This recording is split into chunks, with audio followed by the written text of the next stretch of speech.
Hello and welcome. I'm standing here, although probably not actually here by the time you see this, to talk about something that has captured the human imagination for just over a century. Taking to the skies. But not just taking to the skies, mastering them. Modern fighter jets represent the absolute pinnacle of aerospace engineering. Raw power, incredible speed, computational intelligence. They are a testament to what we can achieve when we push the boundaries of physics and technology. The fascination is undeniable. These aren't just machines, they are symbols of national power, technological prowess. The sharp end of defense strategy. They operate in an environment that is utterly hostile to human life at speeds that defy comprehension, performing maneuvers that seem to break the laws of physics. They are packed with systems so complex the software running them contains more lines of code than entire operating systems from not that long ago. Let's begin. Kicking off our list at number 10 is a remarkable aircraft from a country known more for its neutrality and for its furniture. This is the Saab JAS-39 Gripen. Jacked attack spanning, fighter attack reconnaissance, versatility and efficiency. Conceived in the Cold War, Sweden needed jets that could operate from roads and makeshift runways, designed to be easy to maintain and refuel by small ground crews, quick refueling and minimal equipment. Cost-effective to buy and operate, low cost per flight hour. Popular with smaller air forces, Brazil, South Africa, Thailand. But affordability doesn't mean weak. The Gripen E or F is highly capable. Advanced data link system, a squadron can share sensor data in real time. One jet can fly passively with its radar off, while receiving targeting data from another jet miles away. Network-centric tactics create a force multiplier. At number 9, the Mikoyan MiG-35. MiG Design Bureau, synonymous with Soviet and Russian fighters for decades. MiG-35, NATO codename Fulcrum F, the latest evolution of the MiG-29 family. It bridges the gap between 4th-generation fighters and 5th-generation fighters.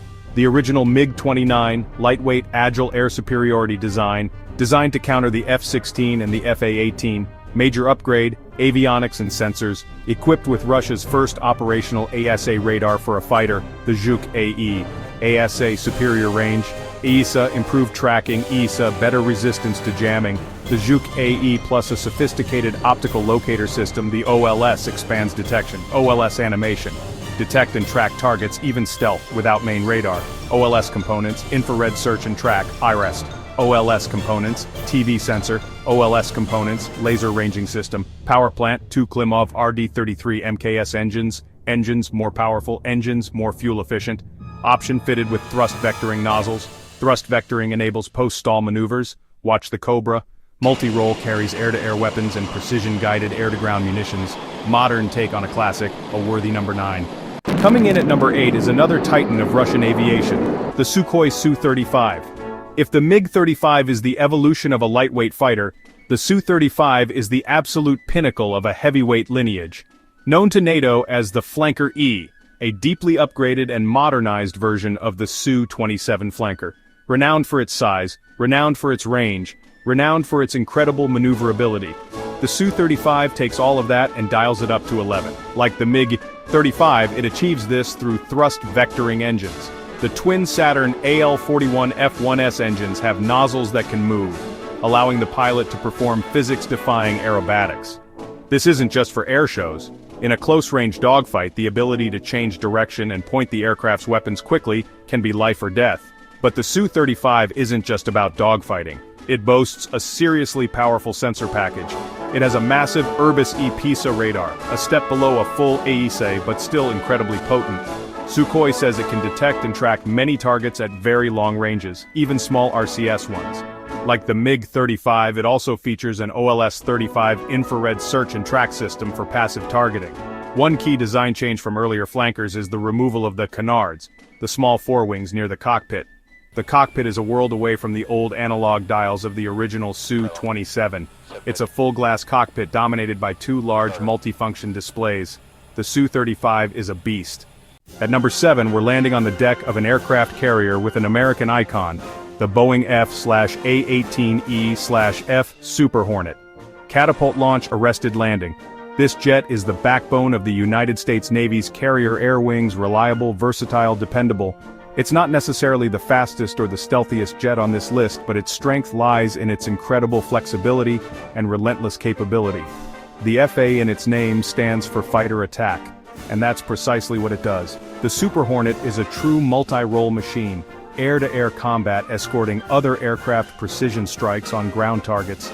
A single Super Hornet can launch from a carrier fight, its way through enemy air defenses, drop bombs on a target, and then defend itself against enemy fighters on the way home.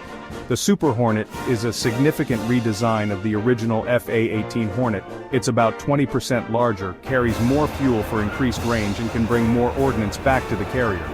It features distinctive leading-edge root extensions, or LREX, and larger, squared-off air intakes. These design changes improved its performance and payload capacity. It's the dependable tool that always gets the job done. Our number 6 entry is a product of one of the most ambitious and complex collaborations in military aviation history, the Eurofighter Typhoon.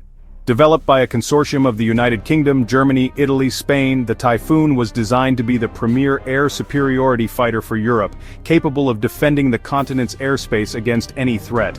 It is a purebred dogfighter with a design that screams speed and agility. The Typhoon's most defining feature is its aerodynamic design. It's a delta wing with canards, a configuration that makes it inherently unstable. Now, unstable sounds like a bad thing, but in a fighter jet, it's the key to extreme agility. The aircraft constantly wants to change direction, and a sophisticated, quadruple redundant fly-by-wire system makes thousands of adjustments per second to keep it under control. Powering the Typhoon are 2 Eurojet EJ200 engines. They are immensely powerful for their weight, giving the Typhoon a thrust-to-weight ratio of well over 1:1. In certain configurations, the engines produce more thrust than the aircraft's total weight, allowing it to accelerate vertically. The Typhoon can also supercruise, fly supersonic without afterburners, letting it close with or escape from enemies more efficiently. The cockpit is designed around a concept called carefree handling.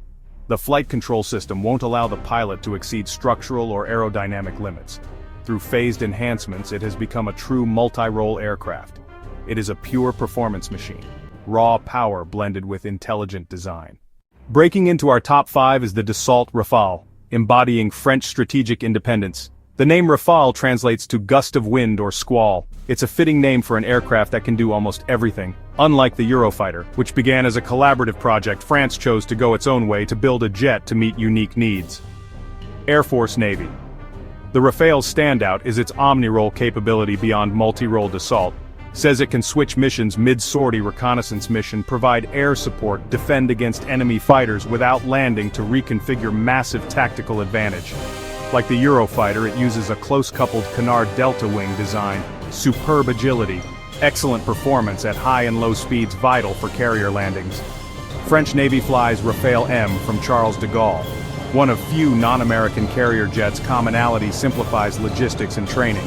Rafale carries the Spectra sensor suite, not just a radar warning receiver, a full EW system that can detect identified jam threats, uses virtual stealth, emitting cancellation signals.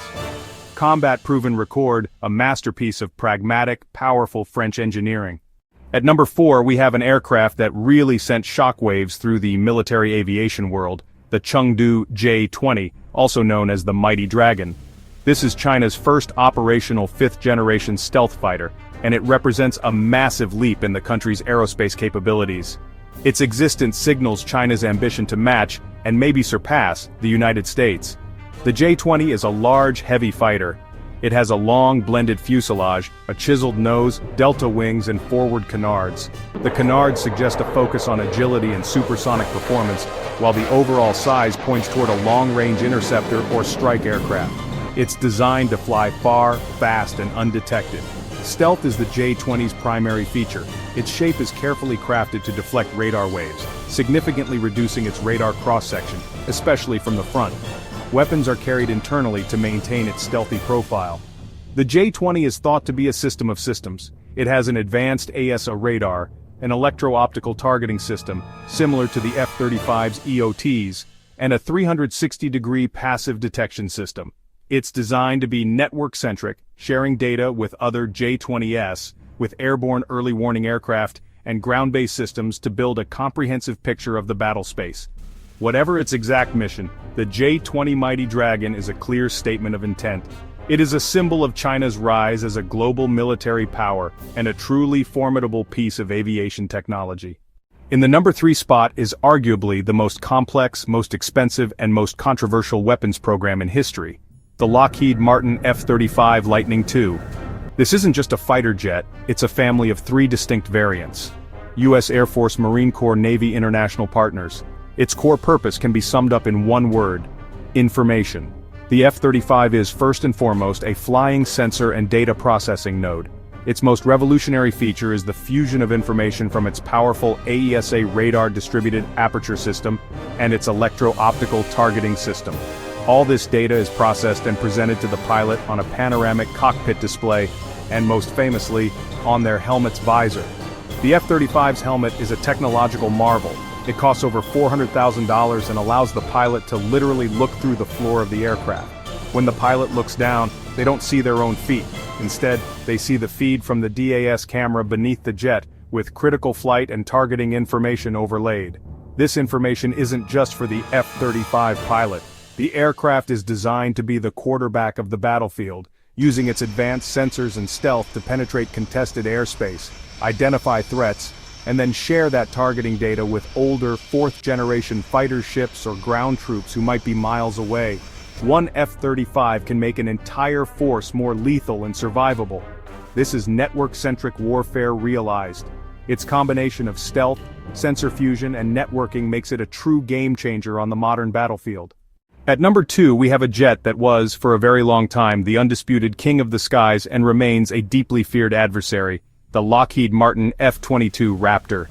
This was the world's first operational 5th-generation fighter, and it was designed with one single-minded purpose: to achieve and maintain absolute air dominance. Everything about the F-22 is optimized for finding, tracking, destroying enemy aircraft before they can even react. The F-22 combines a holy trinity of capabilities: stealth, supercruise, extreme maneuverability. Its shape, coated in radar-absorbent materials, makes it incredibly difficult to detect and track on radar. It can fly at sustained supersonic speeds of over Mach 1.5 without using its afterburners, supercruise, allowing it to dictate the terms of an engagement, choosing when and where to fight. And its 2-dimensional thrust vectoring nozzles, combined with its advanced flight controls, give it astonishing agility in a dogfight. The core of the Raptor's lethality is its first look, first shot, first kill doctrine. Its APG-77 AESA radar was revolutionary when it was introduced, able to track multiple targets at long range while having a low probability of being intercepted by enemy sensors. The F-22's mission is to use its stealth to get into a position where it can fire its long-range air-to-air missiles, like the AIM-120 AMRAAM, and destroy enemy fighters long before they are close enough to pose a threat. Unlike the F-35, the F-22 was not designed with data sharing with legacy assets as a primary function. It was built to be a lone wolf, or to operate in small, silent packs. While the F-35 is the multi-role workhorse, the F-22 is the thoroughbred racehorse, the pure air-to-air killer. It is the apex predator of the skies. And that brings us to number 1. This might be a controversial choice, and it's based on projections and capabilities as much as service history, but I'm placing the Sukhoi Su-57 here. Known to NATO as the Felon, this is Russia's answer to the F-22. This is Russia's answer to the F-35.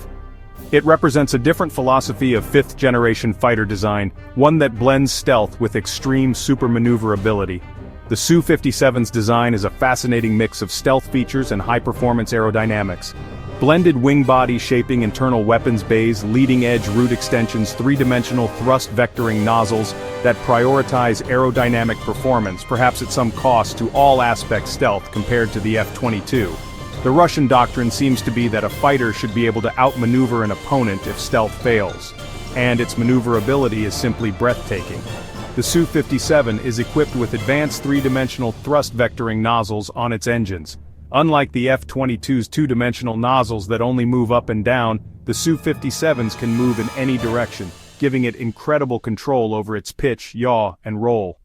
This allows it to perform controlled flat spins and other post-stall maneuvers that would be impossible for most other fighters. The Su-57 is also packed with a unique and extensive array of sensors. In addition to its main nose-mounted ESA radar, it has smaller ESA radars in its wing leading edges, giving it a much wider field of regard. So why is it number 1? Because of its potential. When the Su-57 reaches its full potential with its intended engines and systems, It has the raw capability to challenge any other fighter in the sky. It represents the cutting edge of an alternative path in fifth-generation design, and for that sheer unbridled potential, it takes the top spot on this list.